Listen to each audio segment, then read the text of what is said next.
Hey ma fuggles, I just wanted to opine on fakesagan's recent flop of an ownage video that he removed from his channel in less than 24 hours.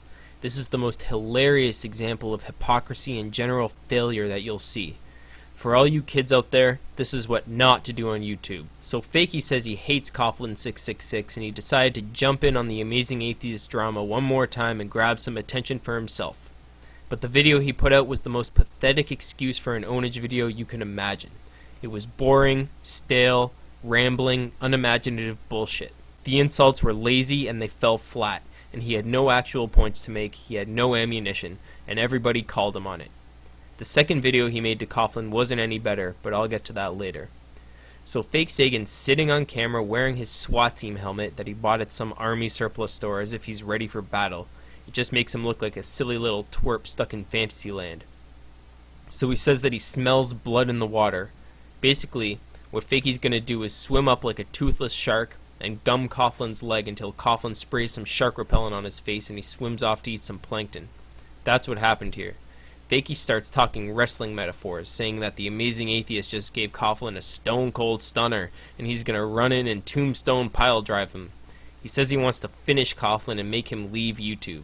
Just a bunch of useless talk, which is interesting because in his newer video he tells Coughlin, You know, don't sing it, bring it. Singing it is all Fakey does through his whole video.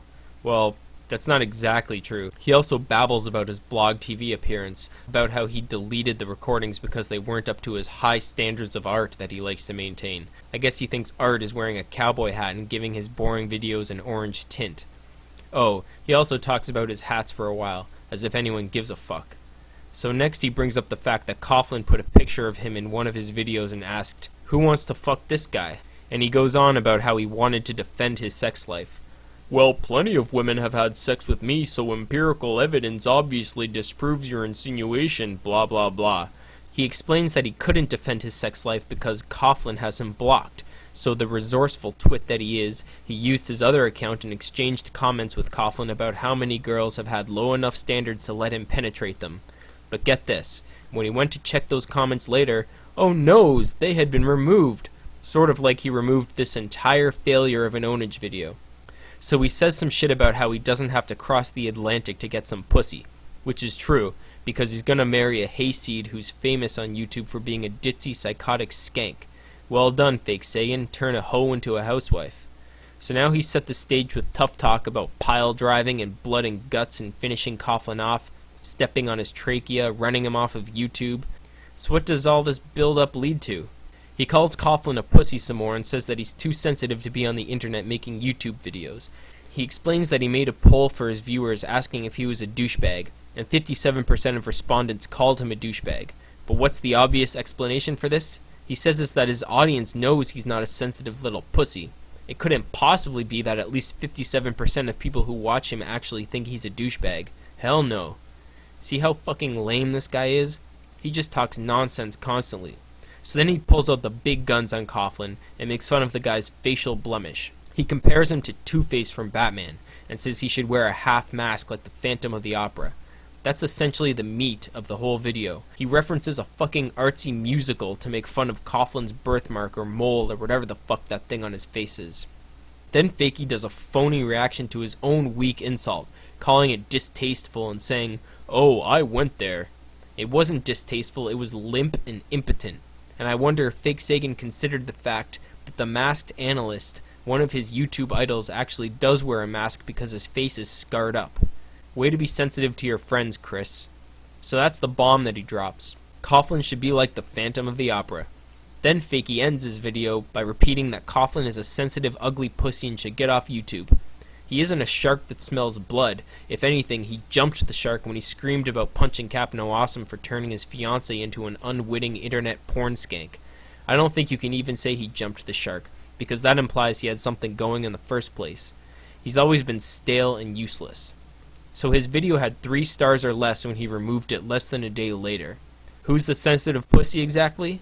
The motherfucker couldn't let a failed video sit on his channel for even 24 hours. As I said, the next video he made to Coughlin wasn't any better. He spends the first chunk of it explaining why he didn't make the video sooner, as if we give a shit.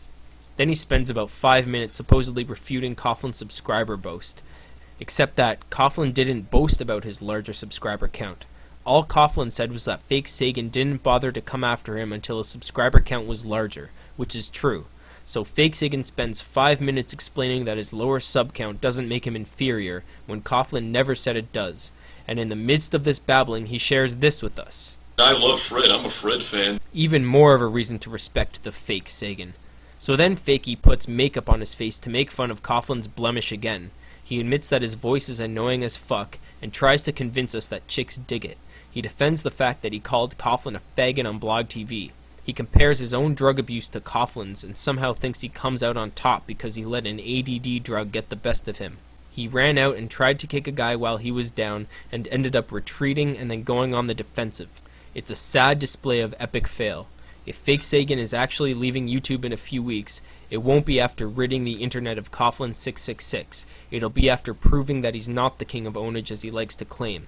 He's all bark and no bite. He's just an ugly, boring, and pretentious boxed wine-drinking fuckface with an annoying voice and a speech impediment.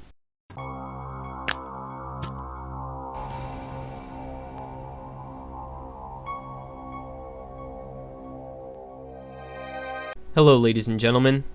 The first video I made on this channel was called Fake Sagan Fails, and today I'm happy to bring you all the sequel. Now, we all know that sequels have a tendency to be inferior to the originals, but in my humble opinion, this is the Godfather 2 of Fake Sagan failing. On November 6th, The Amazing Atheist, also known as TJ, along with Fake Sagan and their portly lackey Galen, set up a blog TV show in order to beg for money for the launch of Free Speech Vids, which is meant to be a YouTube free of censorship. What occurred that night was a truly pathetic display of recklessness and irresponsibility, as Fakey's true colors were brought to the surface by the magic of alcohol. We're going to get drunk on camera, and we're going to make fools of ourselves. By now, most of you have probably seen the segments that have been reproduced on YouTube about 5 dozen times, but now it's time for the straight dope. So the guys are hanging out at Galen's place, drinking daiquiris and Everclear overproof grain alcohol. Galen spends most of his time hanging out in the background with Fakey's girlfriend Ocean and TJ's top, Holly. Galen, who goes by the name Halcyon on YouTube, fetches everyone drinks and cooks them food, all the while being told to shut the fuck up every time he dares to open his mouth. He's at the bottom of the pecking order, and he knows it. I'm the bitch. He's gay as shit. I'm the biatch. He also appears to be the most sober person there. The clip that's been uploaded the most is the little makeout session that TJ and Fake Sagan had. It's not really that interesting, but it sure is disgusting. It's not so much that they're both male, but that they're both so fucking unattractive. In any case, it was all downhill from there. We all know that Fake Sagan is an asshole, but here we got a chance to see how he gets along with other kids. His drunkenness is no excuse for his overinflated ego, his rudeness, hostility, and dangerous behavior. The entire night, he's trying to convince everyone of how tough he is, which is nothing but a symptom of the deep-seated insecurity that manages to break through his thin facade several times throughout this debacle. You don't think I'm like a dick? No? He talks over everyone else, thinking he's the most important person in the room at all times. He threatens his friends and berates and belittles his girlfriend. And of course, the kicker is his obsession with his semi-automatic pistol, which he calls his 9.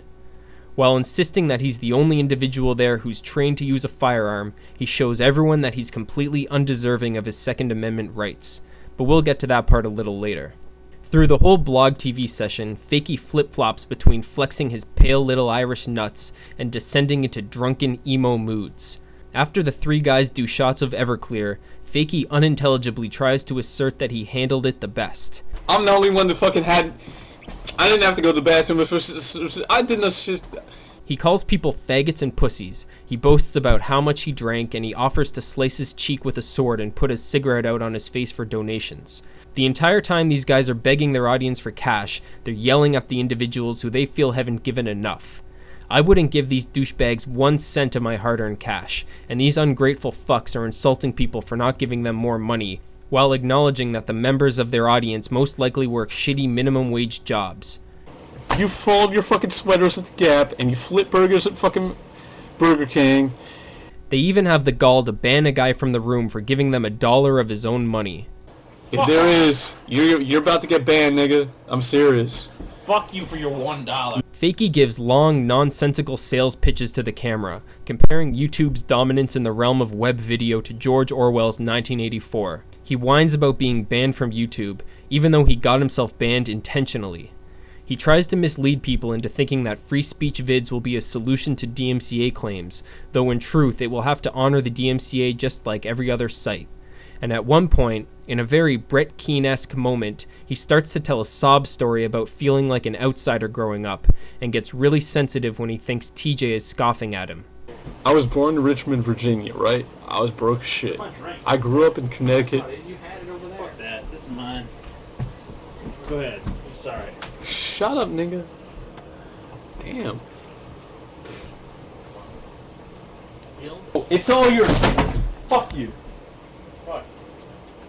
I hear you scoffing, dude. Come on. No, he was coughing. He's drinking. I found a little fucking chunk I'm trying in to that make shit. some fucking money for you. Come on. Go on, man. It's cool. Fine. Then shut the fuck up. I ain't saying shit. Go ahead. Alright, listen. I'm eating. Listen, niggas. Don't have me. I gotta do something. I was born in Richmond, Virginia. I was raised in Southington, Connecticut. Amongst a bunch of rich-ass motherfuckers who didn't think I was good enough. Who thought, because I couldn't afford the latest fucking shit, the latest fucking fashions from the Gap and motherfuckers, they thought I wasn't fucking good enough. So Fakey, my question to you is, at what point did you start to believe that you're a black man from South Central LA?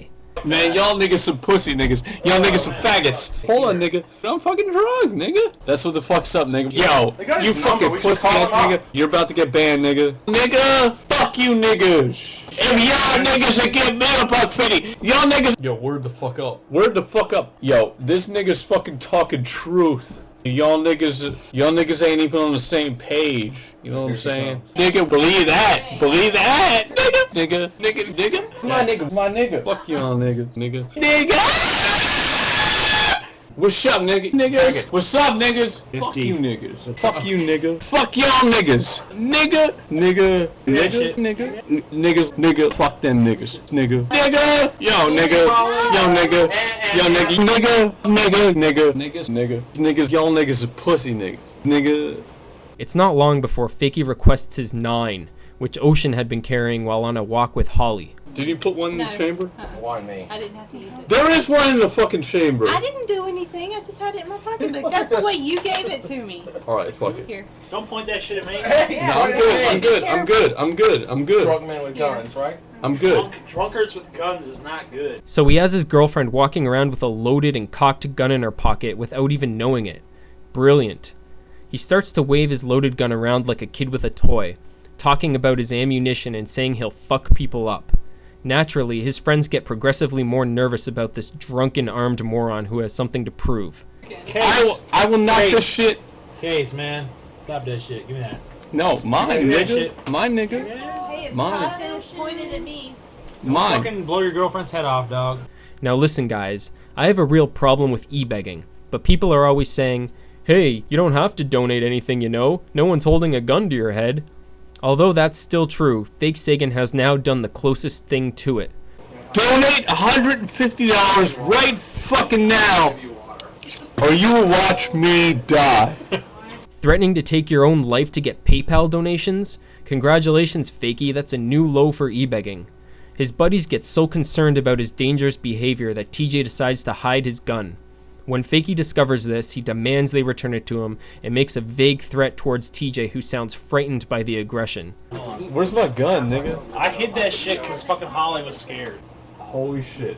Somebody thinks I'm a fucking punk in this motherfucker. Where's my fucking gun at? I don't know.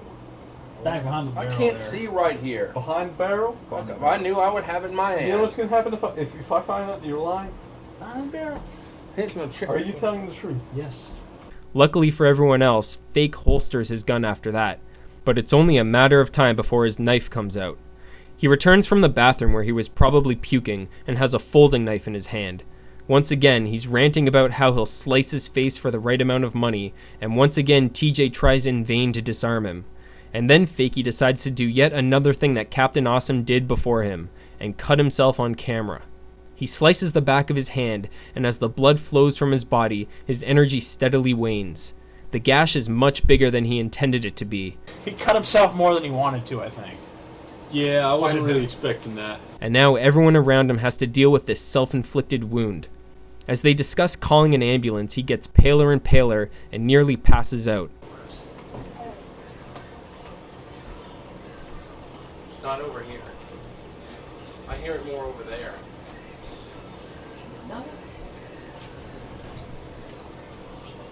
Finally, a blog TV moderator shuts down the shit show early, and it's rumored that they got Fakey some medical attention. What we've learned, my friends, is never drink with Fake Sagan. He requires extensive babysitting and is literally a danger to himself and others. Mallfuggles who have so much to prove to the world should stay sober and should be kept away from sharp objects and firearms.